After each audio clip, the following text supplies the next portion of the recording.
Numbers, chapter 19. Now the Lord spoke to Moses and Aaron, saying, This is the ordinance of the law which the Lord has commanded, saying, Speak to the children of Israel, that they bring you a red heifer without blemish, in which there is no defect, and on which a yoke has never come. You shall give it to Eleazar the priest, that he may take it outside the camp, and it shall be slaughtered before him. And Eleazar the priest shall take some of its blood with his finger, and sprinkle some of its blood 7 times directly in front of the tabernacle of meeting. Then the heifer shall be burned in his sight, its hide, its flesh, its blood, and its offal shall be burned. And the priest shall take cedar wood and hyssop and scarlet, and cast them into the midst of the fire, burning the heifer. Then the priest shall wash his clothes, he shall bathe in water, and afterward he shall come into the camp. The priest shall be unclean until evening. And the one who burns it shall wash his clothes in water, bathe in water, and shall be unclean until evening. Then a man who is clean shall gather up the ashes of the heifer and store them outside the camp in a clean place, and they shall be kept for the congregation of the children of Israel, for the water of purification. It is for purifying from sin. And the one who gathers the ashes of the heifer shall wash his clothes, and be unclean until evening. It shall be a statute forever to the children of Israel and to the stranger who dwells among them. He who touches the dead body of anyone shall be unclean 7 days. He shall purify himself with the water on the 3rd day and on the 7th day. Then he will be clean. But if he does not purify himself on the 3rd day and on the 7th day, he will not be clean. Whoever touches the body of anyone who has died and does not purify himself defiles the tabernacle of the Lord. That person shall be cut off from Israel, and he shall be unclean, because the water of purification was not sprinkled on him. His uncleanness is still on him. This is the law when a man dies in a tent. All who come into the tent and all who are in the tent shall be unclean 7 days. And every open vessel which has no cover fastened on it is unclean. Whoever in the open field touches one who is slain by a sword, or who has died, or a bone of a man, or a grave, shall be unclean 7 days. And for an unclean person they shall take some of the ashes of the heifer burnt for purification from sin, and running water shall be put on them in a vessel. A clean person shall take hyssop and dip it in the water, sprinkle it on the tent and all the vessels on the persons who were there, or on the one who touched a bone, the slain, the dead, or a grave. The clean person shall sprinkle the unclean on the 3rd day, and on the 7th day, and on the 7th day he shall purify himself, wash his clothes, and bathe in water, and at evening he shall be clean. But the man who is unclean and does not purify himself, that person shall be cut off from among the assembly, because he has defiled the sanctuary of the Lord. The water of purification has not been sprinkled on him. He is unclean. It shall be a perpetual statute for them. He who sprinkles the water of purification shall wash his clothes, and he who touches the water of purification shall be unclean until evening. Whatever the unclean person touches shall be unclean, and the person who touches it shall be unclean until evening. Numbers, chapter 20. Then the children of Israel, the whole congregation, came into the wilderness of Zin in the 1st month, and the people stayed in Kadesh. And Miriam died there and was buried there. Now there was no water for the congregation, so they gathered together against Moses and Aaron. And the people contended with Moses and spoke, saying, If only we had died when our brethren died before the Lord. Why have you brought up the assembly of the Lord into this wilderness, that we and our animals should die here? And why have you made us come out of Egypt to bring us to this evil place? It is not a place of grain or figs or vines or pomegranates, nor is there any water to drink. So Moses and Aaron went from the presence of the assembly to the door of the tabernacle of meeting, and they fell on their faces, and the glory of the Lord appeared to them. Then the Lord spoke to Moses, saying, Take the rod, you and your brother Aaron, gather the congregation together. Speak to the rock before their eyes, and it will yield its water. Thus you shall bring water for them out of the rock, and give drink to the congregation and their animals. So Moses took the rod from before the Lord as he commanded him. And Moses and Aaron gathered the assembly together before the rock, and he said to them, Hear now, you rebels, must we bring water for you out of this rock? Then Moses lifted his hand and struck the rock twice with his rod, and water came out abundantly, and the congregation and their animals drank. Then the Lord spoke to Moses and Aaron, because you did not believe me, to hallow me in the eyes of the children of Israel.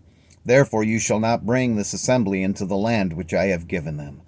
This was the water of Meribah, because the children of Israel contended with the Lord, and he was hallowed among them.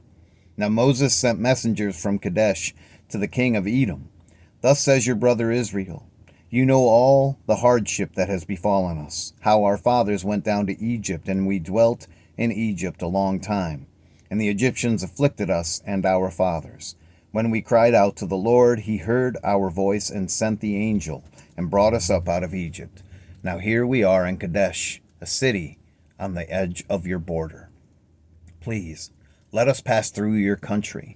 We will not pass through fields or vineyards, nor will we drink water from wells. We will go along the king's highway. We will not turn aside to the right hand or to the left, until we have passed through your territory. Then Edom said to him, you shall not pass through my land, lest I come out against you with the sword. So the children of Israel said to him, we will go by the highway, and if I or my livestock drink any of your water, then I will pay for it. Let me only pass through on foot, nothing more. Then he said, you shall not pass through. So Edom came out against them with many men and with a strong hand.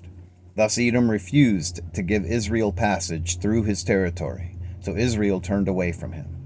Now the children of Israel, the whole congregation, journeyed from Kadesh and came to Mount Hor. And the Lord spoke to Moses and Aaron in Mount Hor by the border of the land of Edom, saying, Aaron shall be gathered to his people, for he shall not enter the land which I have given to the children of Israel, because you rebelled against my word at the water of Meribah.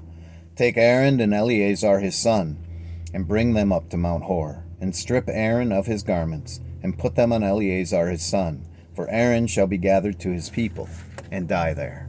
So Moses did just as the Lord commanded, and they went up to Mount Hor in the sight of all the congregation. Moses stripped Aaron of his garments, and put them on Eleazar his son, and Aaron died there on top of the mountain. Then Moses and Eleazar came down from the mountain. Now when all the congregation saw that Aaron was dead, all the house of Israel mourned for Aaron 30 days. Numbers chapter 21. The king of Arad, the Canaanite, who dwelt in the south, heard that Israel was coming on the road to Atharim. Then he fought against Israel and took some of them prisoners.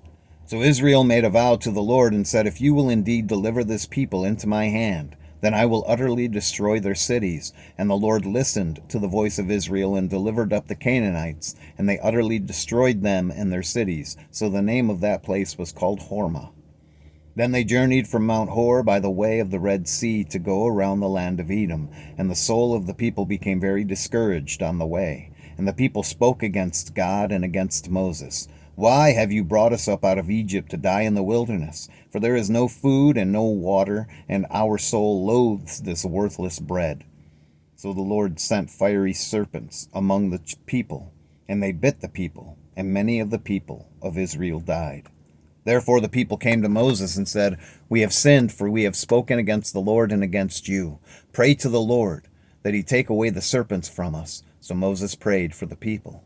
Then the Lord said to Moses, make a fiery serpent and set it on a pole, and it shall be that everyone who is bitten, when he looks at it, shall live. So Moses made a bronze serpent and put it on a pole. And so it was, if a serpent had bitten anyone, when he looked at the bronze serpent, he lived. Now the children of Israel moved on and camped in Oboth. And they journeyed from Oboth and camped at Abarim in the wilderness, which is east of Moab, toward the sunrise. From there they moved and camped in the valley of Zered. From there they moved and camped on the other side of the Arnon, which is in the wilderness that extends from the border of the Amorites. For the Arnon is the border of Moab, between Moab and the Amorites.